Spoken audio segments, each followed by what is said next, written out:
Hi, I'm Jenny Peterson. My company is called J. Peterson Garden Design, and I've been an Austin area landscaper and garden designer for a little over 10 years now.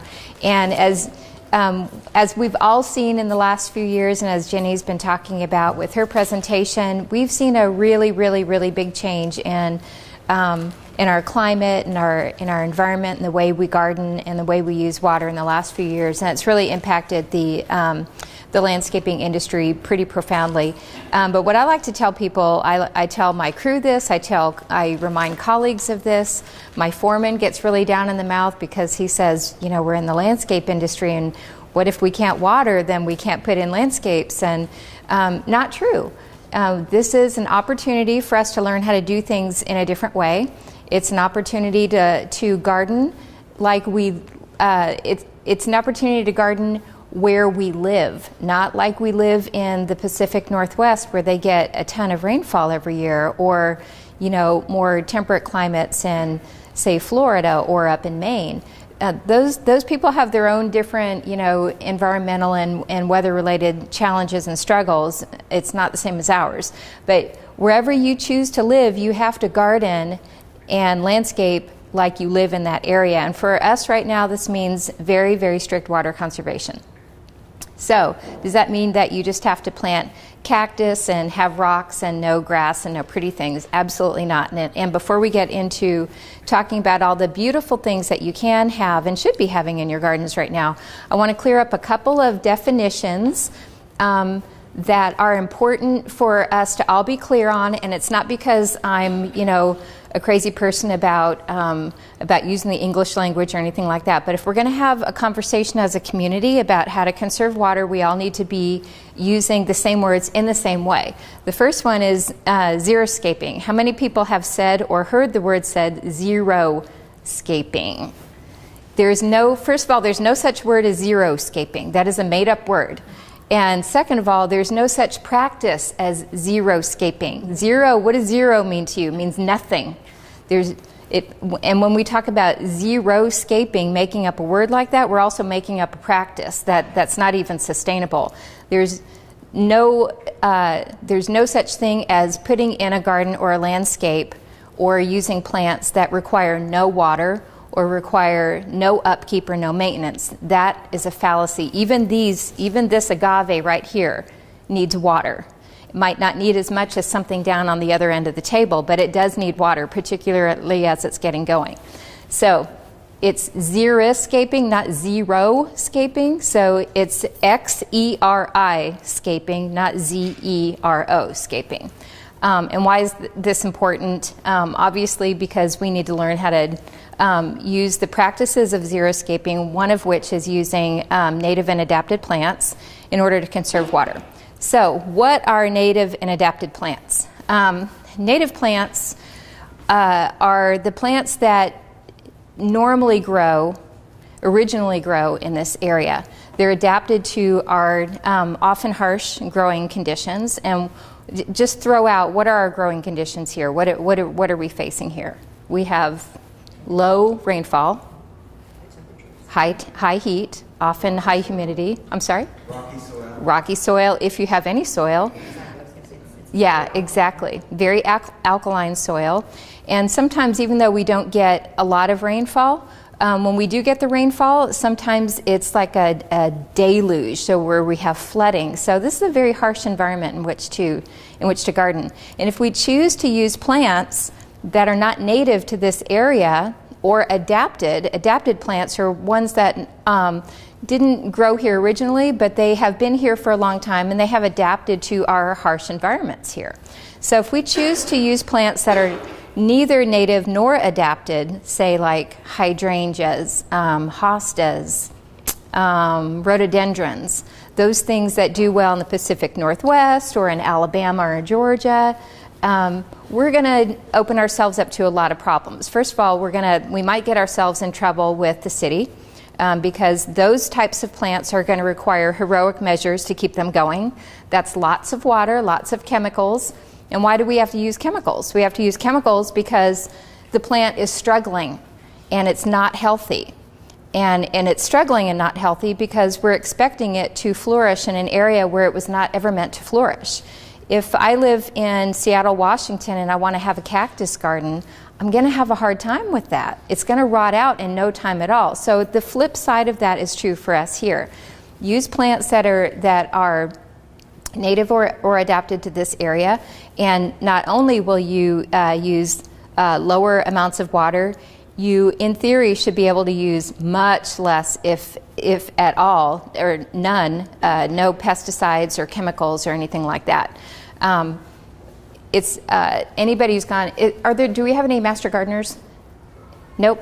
The Master Gardener program is a great one for explaining why we put in place some of the practices that we do. Now, we don't make these up because we live in Austin, Texas. These garden practices are pretty much the same the world over. We don't make them up depending on what our current circumstances are.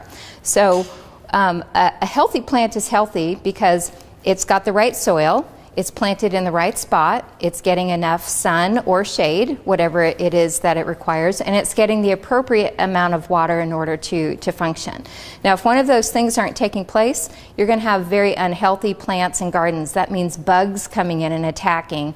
That means wilting. That means dying, shriveling leaves. Diseases like powdery mildew and all of those kinds of things. Now, if you plant and water smartly, like we're showing you how to do today, all of those problems are going to be so dramatically decreased. And it's not a matter of being a tree hugger or any of those other labels that some people like to use. This is just being smart. Just smart. That's all this is. So what I want to do is show you that there are a ton of different plants that you can use in order to save water in your landscape, in your garden. A great resource that I use not only for myself in my garden, but for my clients is the Native and Adapted Landscape Plants book from the City of Austin. It's available free of charge at most nurseries around town. And is that like Home Depot and Lowe's? Is it there as well? Yes, they have them there, and all of it's online. And it is online as well. I like to tell my clients, if it's in this book, we can use it. If it's not in this book, I'm not likely going to plant it in your yard because it's going to struggle. So this is sort of the Bible here. We're going to start with this. So all of these plants are in this book.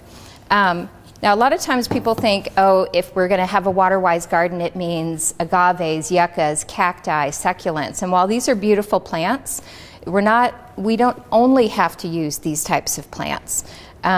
These plants will go on a couple of times a month watering, but remember, when you're watering any one of these types of plants, water less frequently and more deeply, and it's going to be a lot better for any one of these, but these in particular.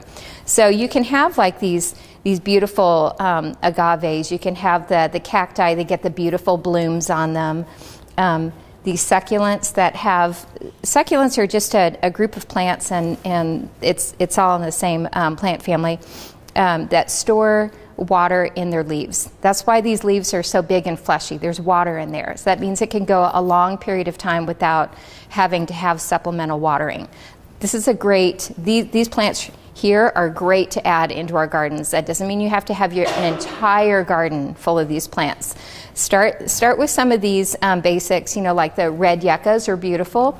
They almost naturalize over a period of years, and they get those beautiful coral bloom stalks and long stems on them, and just really, really pretty plants. So there's another group of plants when you're at the nursery, look for plants that have like this grayish, green, silvery foliage. That's a dead indicator that it's a water-wise plant. So this plant is an artemisia, and there are different types of cultivars, is what we call, of artemisias. So if you want something that's low and mounding, there's going to be one for you. If you want something that's going to take up a corner of your yard and get more big and bushy, there's going to be another one for you. Always read the labels and make sure you know what size plant you're buying, because you do not want to be buying a plant that's going to get eventually 10 feet tall and put it underneath your dining room window. That's just not a good choice. So make sure you know what type of plant you're getting and how big it's going to get. So Artemisias are good. If you're looking for a beautiful silvery ground cover, the silver ponyfoot is beautiful. I like to put these in container plants too because it spills down over the side. But that beautiful little gray-green foliage, indicator that it's a low water usage plant. Now this gray Santolina, I love this plant. There's also a green variety of it that's equally drought tolerant. It gets these little tiny button sized yellow flowers on them. Now I personally do not like the smell of this plant. It's kind of soapy and medicinal, but remember, if it smells like this, then the deer probably are not going to want to eat it. So there are reasons why Mother Nature does things the way she does things, but you're welcome to sniff this. I personally don't like it. It's not like a lavender or anything, you know, sexy like that, but it's low water usage and it's a beautiful landscape plant. So look for the cacti, agave, yucca grouping over here. Then look for your gray-green, silvery foliage. And if you really like a lot, you know, maybe a softer look and more flowers, you are not going to be left disappointed here. There's lots of plants in our native plant and adapted plant repertoire that are going to satisfy that need. So look for something like a Mexican bush sage. This is a beautiful plant. Again, a little bit of that gray-green foliage. It's got the beautiful purple flower spikes on it. Now it's not typically supposed to be blooming right now, so this tells me this one was probably grown in a greenhouse. This one typically blooms more towards the end of summer and into the fall. But this is a great plant to have on hand. Most of us are familiar with lantana. Now this is the very typical new gold lantana that we see around town, very, very drought tolerant. Again, once it's established, you have to give it enough water to get it going and then slowly decrease your water usage over time. Don't just, you know, blast it a couple of times with your hose end and call it good. It's not going to, it won't take off and it won't thrive if you do that. But there's a lot of different types of lantanas that we can use in the garden. This is the most typical one, and I brought this one just because this is a very recognizable plant that we're used to seeing around the Central Texas area. But there are different, like more lemony yellow colors, pink, there's purples, there's different color foliage, different sizes, low mounding ones, trailing lantanas, big bushy lantanas, all sorts of them. So, you know, put a bunch of these in your garden. You do have to cut them back once a year, so they're not going to be year-round like this. But really, for about 3 seasons, you're going to get a lot of bang for your buck on a plant like this, spring, summer, and fall. So that's what you want to look for. Plants that, what I always say, if it goes into my garden, it's got to earn its keep. It's not going to be fussy. It's got to look good most of the year, and I'm not going to have to worry about it too much. So this is, lantana is a great plant. Verbena is another favorite of mine. Again, it comes in a lot of different color varieties with the blooms, like purple, mauve, burgundy, pink, white, red, bright pink, light pink. This one you're going to find out in the hill country, just growing, you know, under oak trees and native vegetation. This is a great, great, great plant to use in the garden. Very low water usage. Deer tend to leave it alone, but again, as we know, if the deer are hungry enough, they are going to go for really anything. But that's a great one to consider. Okay, so we've got all these plants here. Forgot about this one. This is a four-nerve daisy. This is a little low-growing, kind of clumping plant. Again, with the gray-green foliage, but you can see it's got these beautiful little yellow flower spikes on it, and it's a pretty good bloomer throughout the growing season. And when I say growing season, I mean like spring, summer, and into fall a little bit. And you know, over the summertime, some of these might start to look a little funky. It's no problem at all. If they start to get a little tired, say in July or August, when, let's face it, we're all getting a little tired at that point, but we still have a couple more months to go of the hot weather, take a plant like this and shear it back by about half. Same with your lantanas and some of these other plants. That's just, don't take it down to like a winter pruning like this big. We're talking a third to no more than a half. That way it's going to give it a little bit of a new life. It'll kind of spring back into action, should put forth a little bit more bloom, for the end of the summer and into the fall, and kind of fill out a little bit more. So there's another group of plants that I like to use in the landscape, and they're ornamental grasses. Not grasses as in carpet grass or sod or turf, but these are the beautiful grasses that like this inland sea oats is beautiful grass that we have that gets a couple feet high, low water usage, really pretty plant. Mexican feathergrass here is one of my favorites. This is the little, it's little on the small side right now, but this one gets about 18 inches high.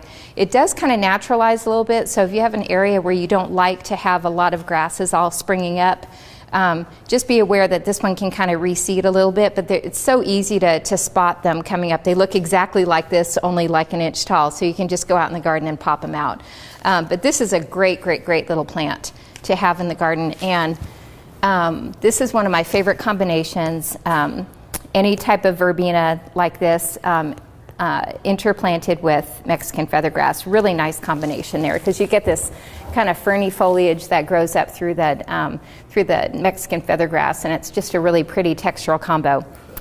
So the last few plants that we have here, if you're looking for some sort of a ground cover, look for your sedums.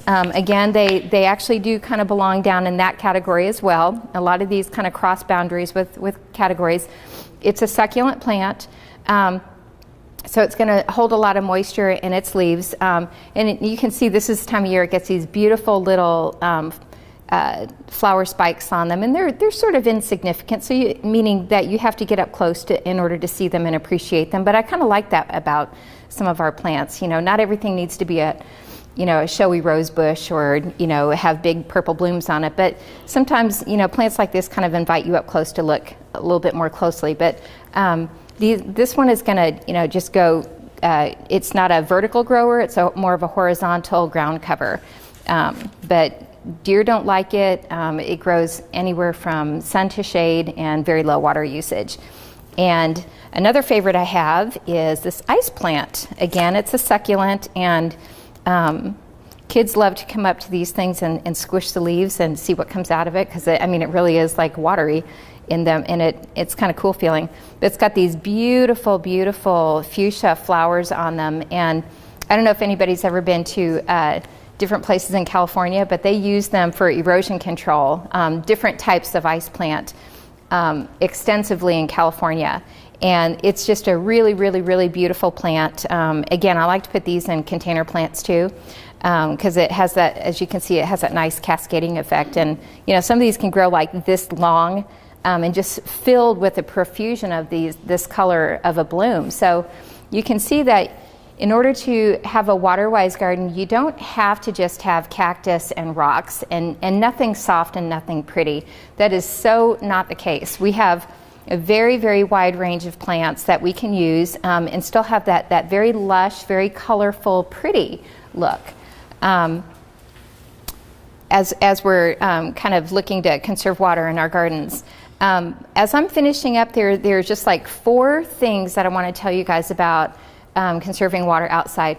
First is make sure that your soil is in good condition. If you've got really rocky soil, or if you've got clay soil, don't bring in whole loads of like brand new topsoil, because then what you're doing is expecting plants to live in really great, luscious kind of quality soil, and it's not going to want to put its roots down into the rocky soil that you already have there. So just try to keep amending, like with compost, just kind of keep incorporating that into your soil and make sure that your soil is healthy and it has nutrients in it. Second, make your plant choices good ones. Use that book, All Native and Adapted Plants. It doesn't mean you're being a plant snob, it means you're being smart. Then remember to mulch, because that suppresses weeds and conserves water in the soil. And lastly, water smartly. You don't want to be out there just sprinkling water in your garden every day. You want to, and remember, we're not supposed to be doing that anyway. Once a week, you guys. Once a week, do it weekly, but more deeply. So not frequently, but more deeply when you do. So just really get those plants soaked, and what that's going to do is develop those really deep root systems that will get all of these plants through a really, really bad summer that we've had many of all in a row. So so do your homework, use that book as your guide, and then go to really great nurseries and garden centers like the Great Outdoors, Barton Springs Nursery, the Natural Gardener.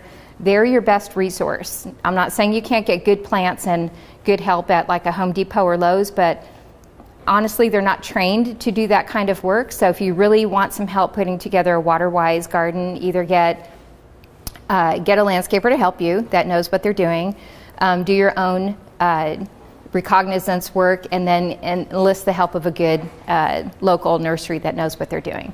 Any questions about any of these plants that I have up here, or anything else? So can you have a vegetable garden and keep within the city guidelines on watering? Yes. Our vegetable garden in the back, we live in South Austin on a full acre, and so we do have a lot of vegetables and herbs that we grow. You can right now, and correct me if I'm wrong on this, Jenny, but the current watering restrictions are geared towards your automatic irrigation system. So right now you can water with the hose and sprayer almost any day, but it has to be during certain times of the day. You can't just water any time during the day that you want. I think it's like before 10 o'clock in the morning or after 7 in the evening. Yeah. So with your herbs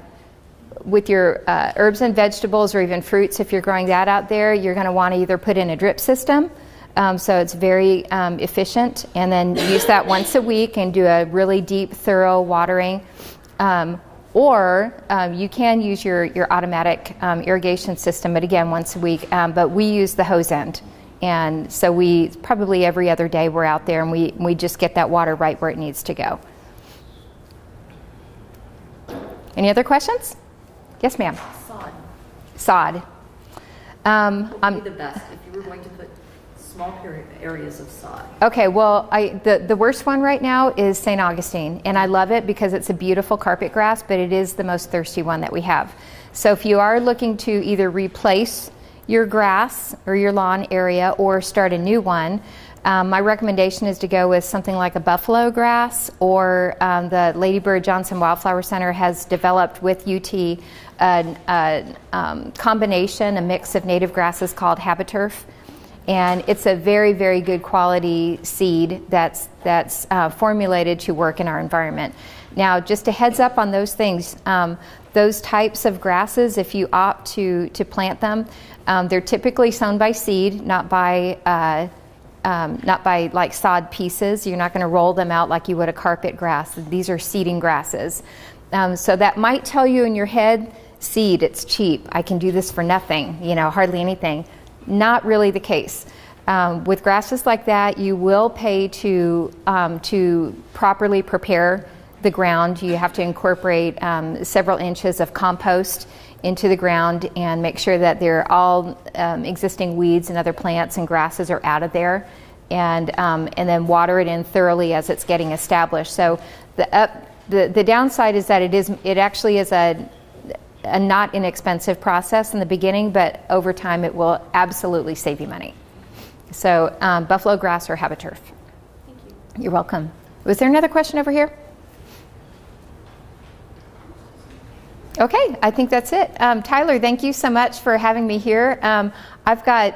I was going to mention this at first. I'm the mother of 2 boys. They're 20 and 22, and they're both Eagle Scouts. So I don't even know Tyler, and I don't even live out in Lakeway. But when he emailed me, I thought, this is an easy yes. This is a great kid, great project, and I'm so glad to be here with you, and glad that he asked me out here to talk with you about this. So thank you.